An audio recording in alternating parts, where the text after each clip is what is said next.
ঈদ শব্দটি হচ্ছে আরবি, এর বাংলা অর্থ হচ্ছে আনন্দ করা, খুশি করা, ফিরে আসা, প্রত্যাবর্তন করা। যেহেতু বছর ঘুরে প্রত্যেক বছর ঈদ আসে, এই জন্য ঈদকে ঈদ হিসাবে নামকরণ করা হয়েছে। তাহলে ঈদ শব্দটি হচ্ছে আরবি, এর বাংলা অর্থ হচ্ছে আনন্দ করা, খুশি করা, ফিরে আসা। যেহেতু ঈদ প্রতি বছর বারবার ঘুরে আসে, এই জন্য ঈদকে ঈদ হিসাবে নামকরণ করা হয়েছে। প্রত্যেক জিনিস শুরু হওয়ার পিছনে যেরকম একটা ঘটনা থাকে, একটা ইতিহাস থাকে, ঠিক তেমনিভাবে ঈদ কিভাবে শুরু হলো এর পিছনে একটা ইতিহাস রয়েছে। ঈদের প্রচলন কিভাবে শুরু হলো?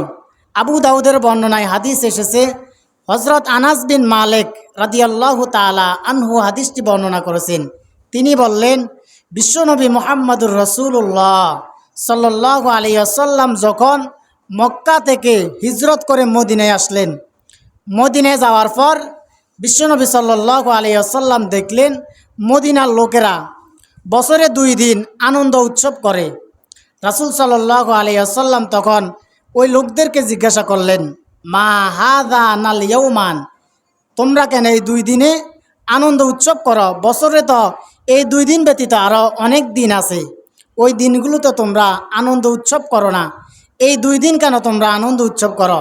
তখন তারা জবাব দিল, ক্বালু নালআবু ফীহিমা ফিল জাহিলিয়া।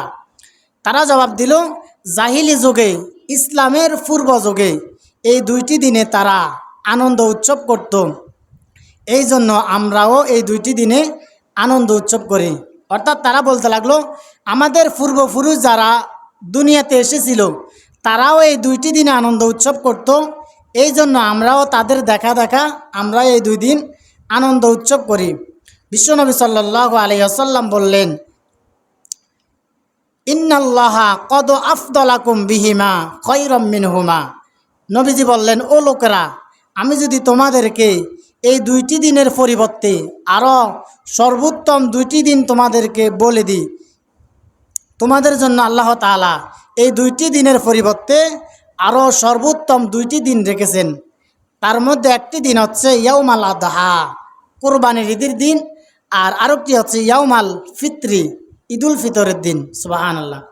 এই 2টি দিনের কথা যখন বললেন তখন থেকে তারাও দেখা গেল এখন যেভাবে বছরে 2 দিন আনন্দ উৎসব করা হয়, রাসূল সাল্লাল্লাহু আলাইহি ওয়াসাল্লাম যখন তাদেরকে বললেন যে তোমাদের এই 2টি দিনের পরিবর্তে আল্লাহ তাআলা তোমাদের জন্য আরও সর্বোত্তম 2টি দিন দান করেছেন, একটি হচ্ছে ইয়াউমাল আদহা আর একটি হচ্ছে ইয়াউমাল ফিত্রি, ঈদুল ফিতরের দিন এবং ঈদুল আজহার দিন।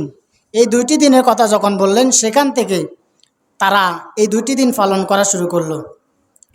সম্মানিত উপস্থিতি, যেহেতু আমাদের সামনে আর কোনো জুমা নাই, ঈদের আগে আমরা আর কোনো জুমা পাবো না, সেই জন্য আজকে আমরা সংক্ষিপ্তভাবে ঈদুল আজহায় আমাদের জন্য কি কি করণীয় আমল রয়েছে সেই সম্পর্কে জানার চেষ্টা করব।